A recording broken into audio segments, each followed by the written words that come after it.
I had just arrived at my lake cabin, hoping for a peaceful weekend away from the chaos of city life. The air was crisp, the water calm, and the silence perfect.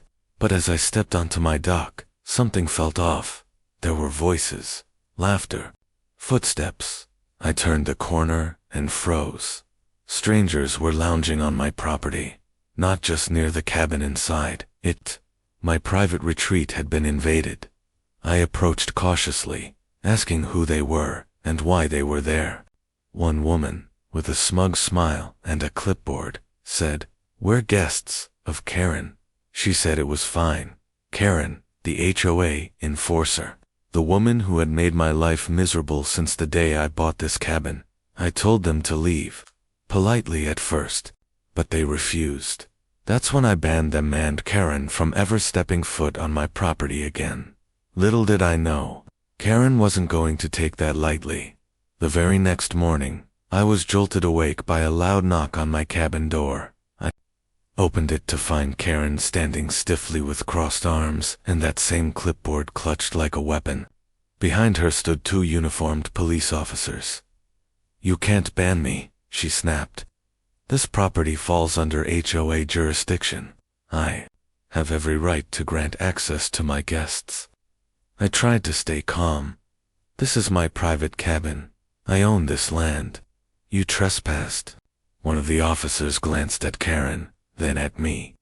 "Can we step inside and talk?" Inside, I explained everything. How Karen had never received permission to use the property. How I caught her guests trespassing. Karen butted in. "My guests were invited." I told them it was fine.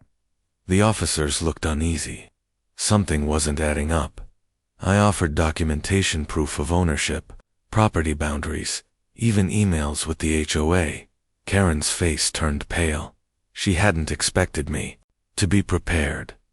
After the officers reviewed my documents and confirmed the boundaries, one of them gave Karen a firm look. "This doesn't appear to fall under HOA jurisdiction," he said. "You need to leave." Karen stood frozen, lips pressed tight. Her grip tightened on the clipboard, then she turned and stormed off without another word. The officers apologized for the disturbance, and I watched them drive away. The sound of gravel crunching under their tires, fading into the silence. Peace.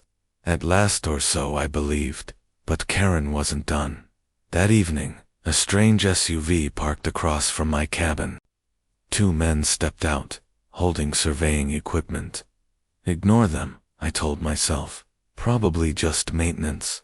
But they WEREN, single quotes to Karen had sent them.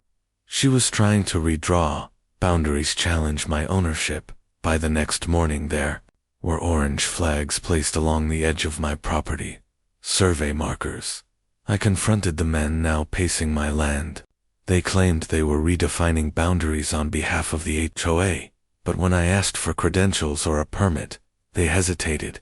One even admitted, "Karen told us you don't own the full lot." My frustration turned into resolve. I contacted my lawyer and sent a cease and desist letter to the HOA. Then I did something bold. I installed security cameras, not just around the cabin facing the lake, the driveway, the property lines.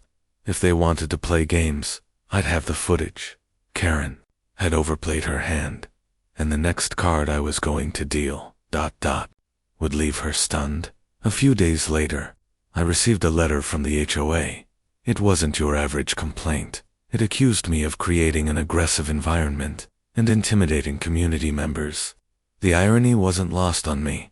They cited my surveillance cameras, my confrontation with the surveyors, and my refusal to allow access to shared HOA amenities. I was floored. My cabin wasn't part of their communal area. It was independently purchased, with zero contractual obligation to the HOA. Yet now, Karen was trying to rewrite reality, so I fired back. I wrote a response, detailing the trespass, the unlawful boundary survey, and Karen's misuse of authority. My lawyer co-signed it. Then I posted the letter publicly on the community board.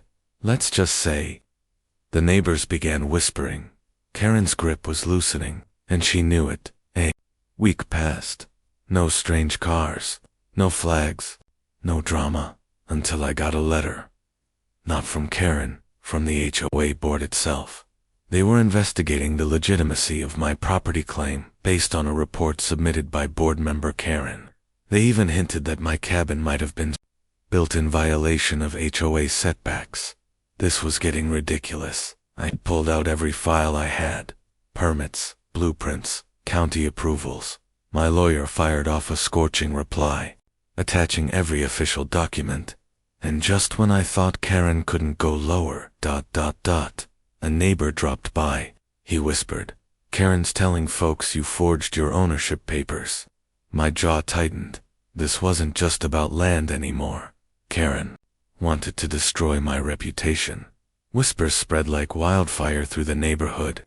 People I'd once chatted with at the lake were suddenly distant, avoiding eye contact. Karen's lies were working. One neighbor even said, "I heard you bribed officials to get your cabin approved." I couldn't believe it. The betrayal stung, but I stayed focused. My lawyer prepared a formal complaint against Karen and the HOA board for defamation and harassment.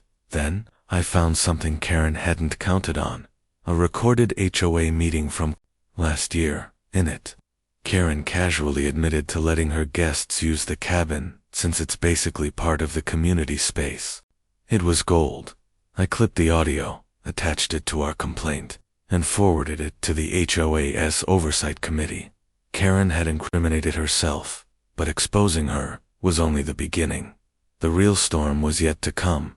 Just when things felt unbearably tense, I got a call from a retired HOA member named Phil.com, voice, no nonsense. "I saw the complaint," he said. "I've had issues with Karen for years. She oversteps." Phil offered to provide testimony, not just about Karen's behavior, but about how she'd manipulated board decisions and ignored community votes. He shared something explosive. Karen had used her position to grant personal favors, from guest passes to maintenance scheduling, all against policy. I wasn't alone anymore. With Phil's help, the Oversight Committee agreed to open a formal investigation into Karen's conduct. The tides were finally turning. I sent a quiet thank you to Phil and watched the lake as the sun dipped below the horizon. Karen had built her power on fear, but fear was no match for truth. As the investigation against Karen gained traction, she didn't retreat, she retaliated. One evening, I found a printed flyer stapled to the community bulletin board near the lake. It read, "HOA, at risk, fraudulent ownership threatens us all."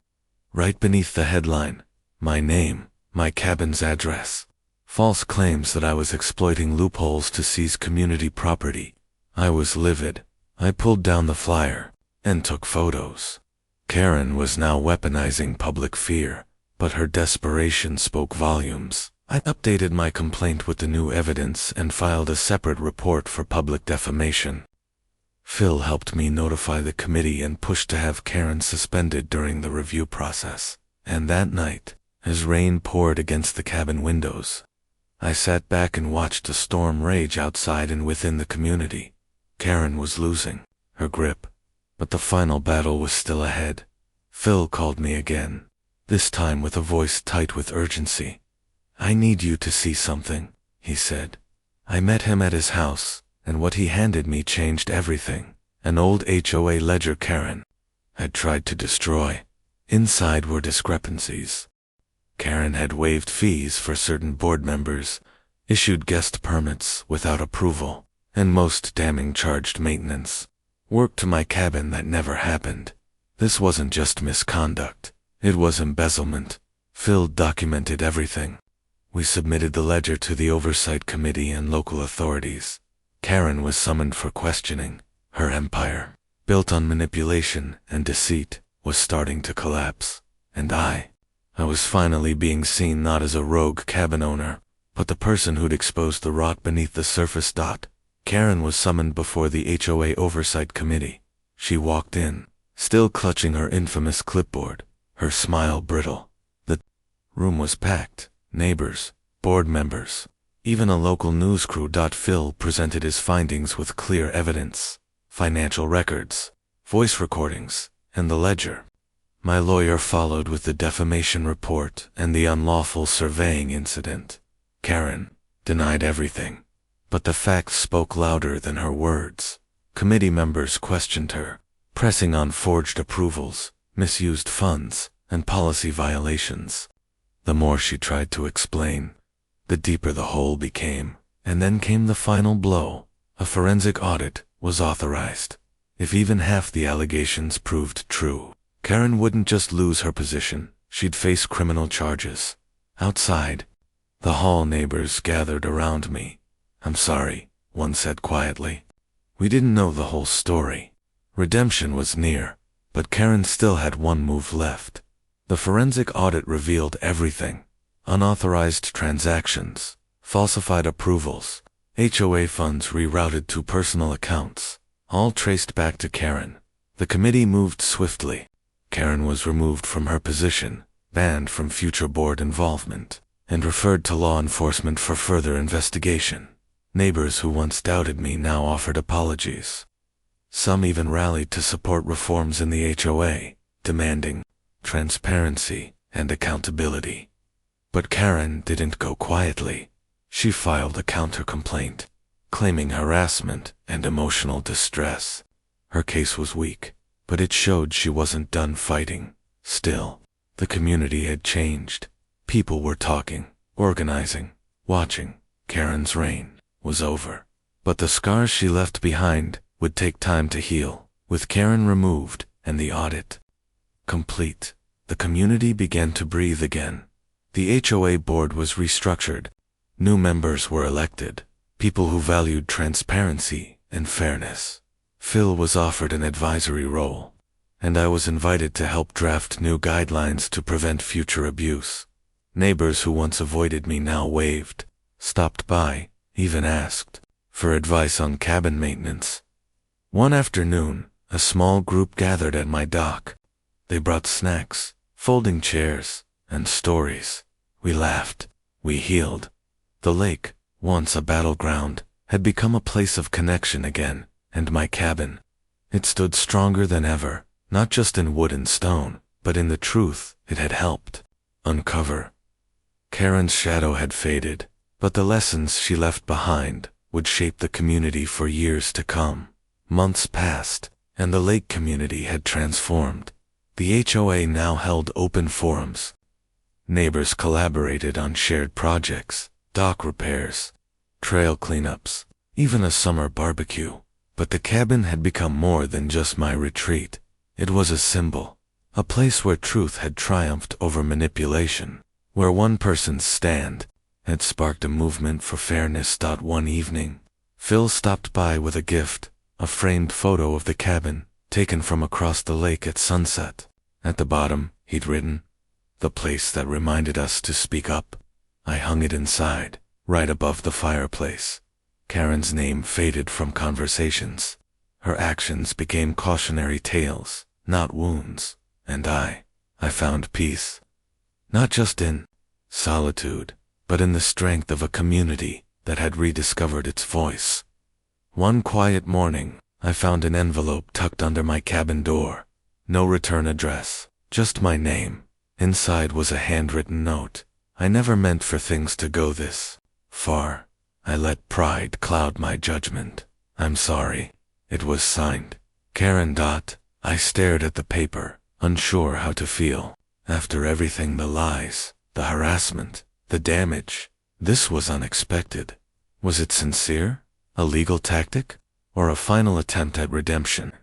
I didn't respond, but I kept the letter, not as a token of forgiveness, but as a reminder that even the most stubborn storms can break. That truth, when held firm, can shift even the hardest hearts. And that this cabin, once a battleground, had become a place of transformation. The seasons changed. The lake shimmered under autumn skies, and the cabin stood quietly, no longer a battleground, but a sanctuary. I hosted a small gathering one evening. Phil came. So did a few neighbors who'd once doubted me. We shared stories, laughter, and reflections. Someone asked, "Do you ever regret standing up to Karen?" I looked around at the faces, the peace, the strength we'd built together.